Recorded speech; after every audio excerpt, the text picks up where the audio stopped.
ત્યારે પેલો મોટો બાદશાહ આપણો બૂમ મારે છે, 2 કરોડ નોકરિયા દૂંગા. લે દે દે માણસા દે. પહેલી કેબિનેટમાં લોકો મને કહે છે કે જગદીશભાઈ પહેલી કેબિનેટમાં આવું કેમ? મેં કીધું અમારે ચોથો જ ઘેર પડે છે, પેલો બીજો ઘેર જ નહીં. પહેલી કેબિનેટમાં ગુજરાતના ખેડૂતોનું 3 લાખ રૂપિયા સુધીનું દેવું માફ કરવા માટેનું વચન. ધન્યવાદ.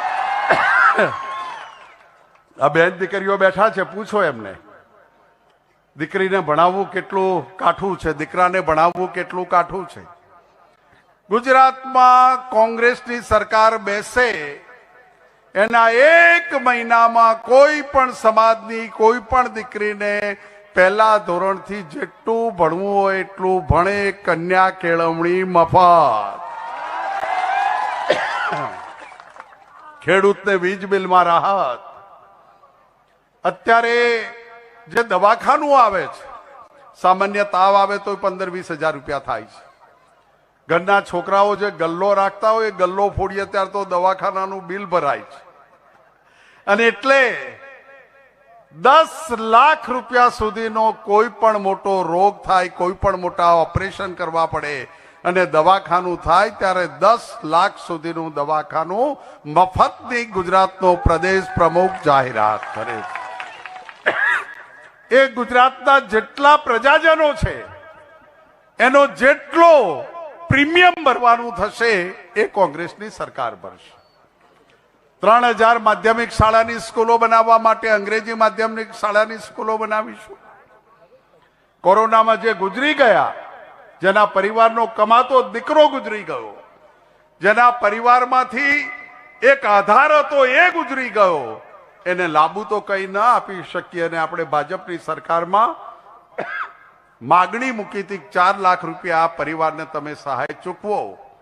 ભાજપે ના ચૂકવી. સુપ્રીમ કોર્ટ ને હાઈકોર્ટે થપ્પડો મારી ત્યારે 50,000 રૂપિયા સહાય 30-35 હજાર કુટુંબોને ચૂકવી. બાકીના 4 લાખ કુટુંબો સહાય વગર છે.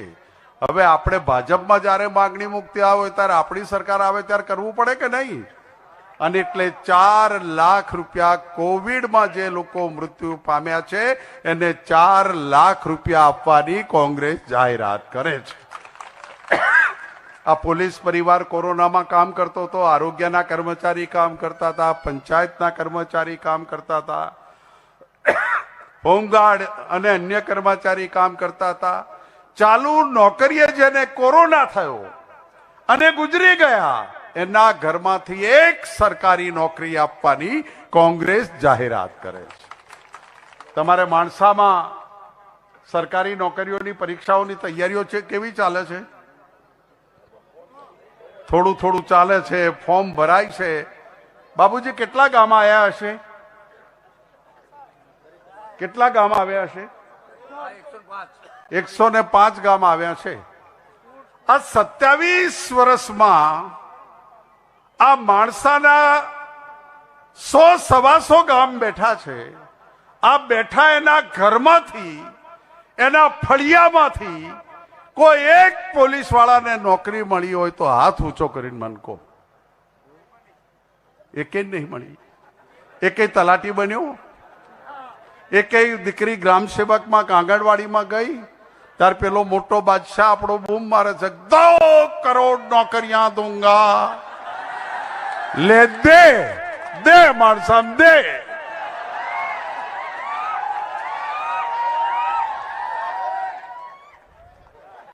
મને પત્રકારો કહેતા હતા, મને કે સાહેબ મારું બેટું આ અઠવાડિયામાં થયું શું?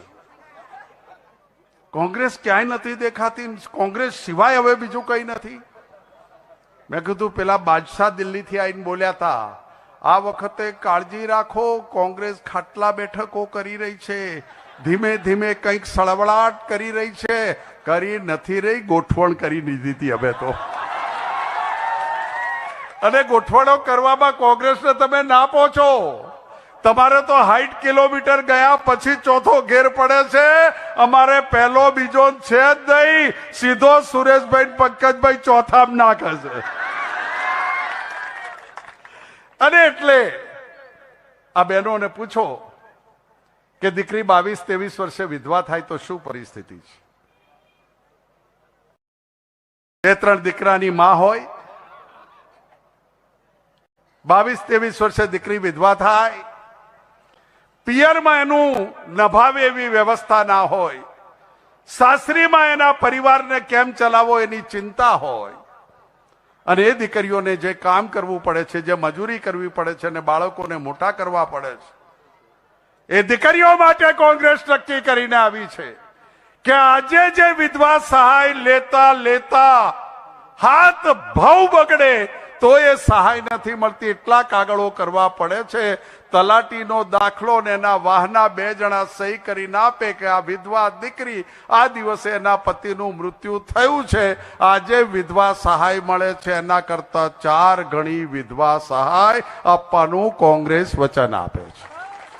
અને એવા નિયમો નહીં કે 21 વર્ષનો દીકરો થઈ જાય એટલે વિધવા સહાય બંધ. 21 વર્ષનો દીકરો થઈ જાય ને પરણાયા પછી માહામું ના જોવે તો એ દીકરી જીવે ત્યાં સુધી ગુજરાતની કોંગ્રેસની સરકાર એની વિધવા સહાય બંધ નહીં કરે, આ વચન કોંગ્રેસ આપે છે.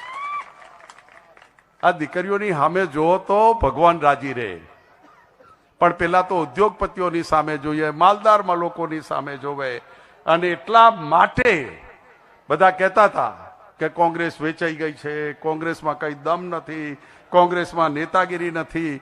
પેપરો વાળા આજે લખે છે, ટીવી વાળા આજે બોલે છે, આ કોંગ્રેસના કાર્યકરમાં તાકાત નથી, કોંગ્રેસનું સંગઠન નથી, કોંગ્રેસનો કાર્યકર નથી, નેતા નથી.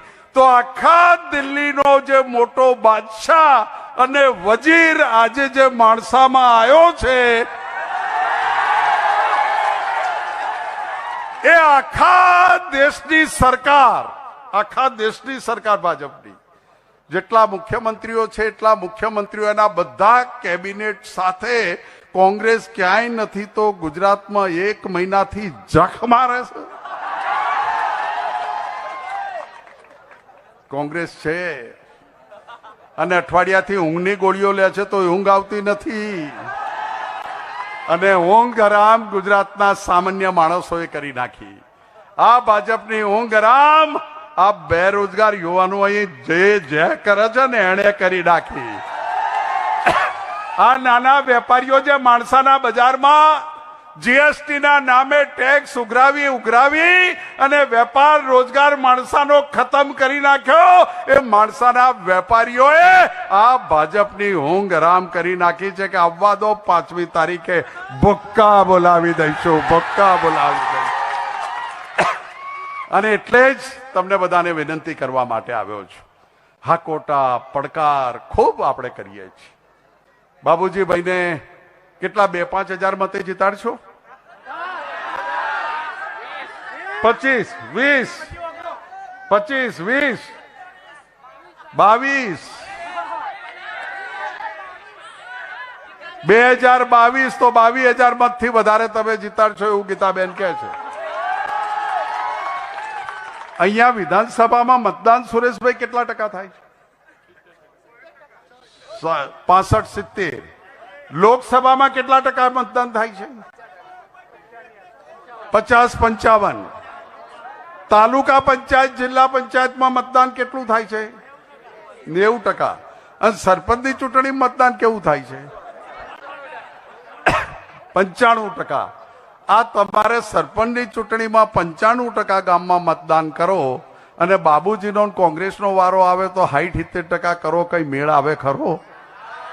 અને એટલે આ ચૂંટણી ગુજરાતની અસ્તિત્વની ચૂંટણી છે. આ ચૂંટણી ગુજરાતના સામાન્ય ગરીબ માણસો, ખેડૂતોની આબરૂ સાચવવા માટેની ચૂંટણી છે.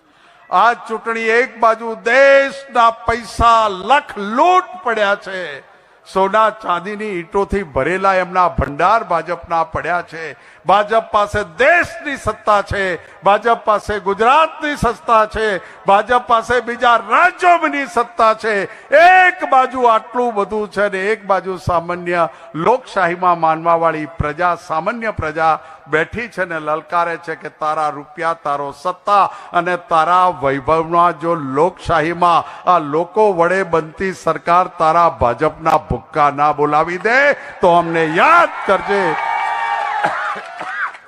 આ ચૂંટણી લઈને આપણી વચ્ચે આવ્યા છે. તમને બધાને વિનંતી કરવા માટે આવ્યો છું. અને માણસા તો મનહરભાઈ સાસરી તો છે પણ ગામે થઈ ગયું છે. માણસા ખૂબ માન રાખે છે. આ માણસામાં સમૂહ લગ્નથી શરૂઆત કરી હતી અને જ્યારે જ્યારે પણ માણસાની ચૂંટણી હોય ત્યારે અહીં આવવું જ પડે, એમને મળવું જ પડે ને એના આશીર્વાદ લેવા જ પડે. આ વખતે મને કહેતા આનંદ થાય છે કે ગાંધીનગરની 5 ધારાસભાની સીટો કોંગ્રેસ જીતે છે, વટથી જીતે છે અને તાકાતથી જીતે છે. રાજકારણ કરવું હોય તો બાબુજી જેવું રાજકારણ કરજો, સુરેશભાઈ પટેલ જેવું રાજકારણ કરજો, આ પંકજ પટેલ બેઠા છે એવું રાજકારણ કરજો. અહીંયા ચૌધરી સમાજના, અન્ય સમાજના આગેવાનો, રાજપૂત સમાજના બેઠા છે એવું રાજકારણ કરજો. મને લાગે 8 મહિના માટે હતા ને તમે, 6 મહિના, અને પછી વારો ના આવ્યો તોય કોંગ્રેસ. આ 6 મહિના ધારાસભ્ય બન્યા અને ફરીથી ટિકિટ ના મળી તોય જે આયા એને બાબુજીએ જીતાડ્યા. અને સુરેશભાઈને એમ થયું કે આ માણસ આવું બધું છોડે છે, લે હું આ વખત રહેવા દઉં, બાબુજીને બેહાડું. આ છે કોંગ્રેસ, આ છે કોંગ્રેસ. ધીરજ રાખવી પડે રાજનીતિમાં, રાજનીતિમાં ધૈર્ય રાખવું પડે, રાજનીતિમાં સહનશીલતા રાખવી પડે અને રાજનીતિમાં 18 સમાજોને લઈને તમે ચાલો તો જે કોંગ્રેસની ઉજળા ઇતિહાસની વાત ગણાય.